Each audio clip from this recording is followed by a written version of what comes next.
തൊബിൾദാൻ. ഈ പെട്ടി എന്താണെന്നറിയോ? ഇത് ഒരുപാട് കിലോമീറ്ററുകൾ കടന്ന് കടലും കുന്നും മലയും ഒക്കെ കടന്ന് നമ്മുടെ ഇന്ത്യയിൽ നിന്ന് വന്ന സ്ലൊവേനിയയിലേക്ക് വന്ന കൊറിയറാണ് കേട്ടോ. നമ്മളതിപ്പോൾ തുറക്കാൻ പോവാണ്. അപ്പോൾ നമ്മുടെ നാട്ടിൽ നിന്ന് വന്ന ഇന്ത്യ ടു സ്ലൊവേനിയ കൊറിയർ നമ്മൾ തുറക്കാൻ പോവാണ്. നമുക്ക് ഈ പാഴ്സൽ വെറും 15 ദിവസം കൊണ്ടാണ് കേട്ടോ ഇന്ത്യയിൽ നിന്ന് സ്ലൊവേനിയയിലേക്ക്, അതും നമ്മുടെ റൂമിൻ്റെ മുന്നിൽ നമുക്ക് കിട്ടിയത്. ഇത് നമ്മൾ അയച്ചത് വേറെ എവിടെ ഒന്നുമല്ല, നമ്മുടെ സ്വന്തം ഇന്ത്യൻ പോസ്റ്റ് വഴിയാണ് കേട്ടോ. എക്സൈറ്റഡ് ആണോ ഗോപിജി? അറിയാലോ പൊട്ടിക്കുമ്പോൾ നോക്കാം.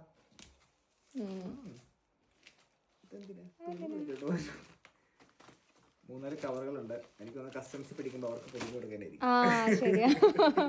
എന്തെങ്കിലും പൊട്ടിയിട്ടുണ്ടെങ്കിൽ ഇത് ഷർട്ട്. ഓ, 2 ഷർട്ട്. മുണ്ട് വിഷു പ്രമാണിച്ചുണ്ട്, പക്ഷെ വിഷുവിന് എന്നാ കിട്ടിയിട്ടുള്ളൂ.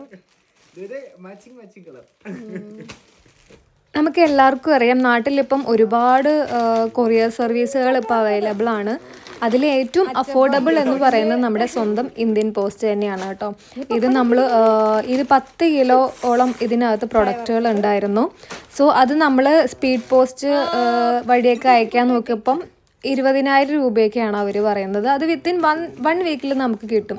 നമുക്ക് ഇച്ചിരി ഒന്ന് വെയിറ്റ് ചെയ്യാൻ മനസ്സുണ്ടെങ്കിൽ ജസ്റ്റ് ഈ പറയുന്ന 20,000 17,000-ൻ്റെയൊക്കെ 1/3 മതി നമുക്ക് ഇന്ത്യൻ പോസ്റ്റ് വഴി നമുക്ക് സാധനങ്ങൾ അയക്കാം.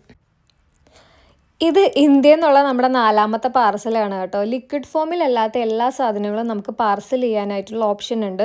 അതുപോലെ തന്നെ ഇന്ത്യൻ പോസ്റ്റലിന് അറിയാത്ത ചില കാര്യങ്ങളും കൂടെയുണ്ട്. വേറെ ഒന്നുമല്ല, ഓരോ രാജ്യത്തിനും അവരുടേതായിട്ടുള്ള പ്രോട്ടോകോൾസ് കാണുമല്ലോ. സോ നമ്മൾ ഓരോ തവണ കൊറിയർ ചെയ്യുമ്പോഴും ഇന്ത്യൻ പ്രോട്ടോകോൾസ് കൂടാതെ നമ്മൾ സ്ലൊവേനിയൻ പോസ്റ്റലിലെ പ്രോട്ടോകോൾസ് കൂടി കീപ്പ് ചെയ്യേണ്ടതായിട്ടുണ്ട്. സോ നമ്മൾ ഇതിൻ്റെ ഒരു ഡീറ്റെയിൽഡ് ആയിട്ടുള്ള video with Slovenian postal informations എന്തൊക്കെയാണ് പ്രോട്ടോകോൾസ് എന്നുള്ളത് നമ്മൾ ഫുൾ ഡീറ്റെയിൽ ആയിട്ടൊരു വീഡിയോ ഉടനെ തന്നെ ചെയ്യുന്നതായിരിക്കും.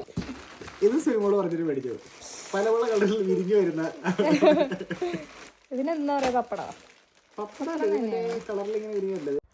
അപ്പോൾ പുറത്തൊക്കെ താമസിക്കുന്ന ആളുകൾക്ക് ഇത് ഭയങ്കരമായിട്ട് റിലേറ്റ് ചെയ്യാൻ പറ്റും. നാട്ടിൽ നിന്നൊക്കെ ഇതുപോലെ നാട്ടിലെ സാധനങ്ങൾ കിട്ടുമ്പോൾ ഉള്ള ആ ഒരു സന്തോഷത്തിലാണ് ഞങ്ങളിപ്പം. അപ്പോൾ അടുത്തൊരു വീഡിയോ ആയിട്ട് വരാം. Stay tuned. ബൈ. ഒരു കേട് കൂടാതെ നമുക്ക് സാധനം കയ്യിൽ കിട്ടിയിട്ടുണ്ട് കേട്ടോ.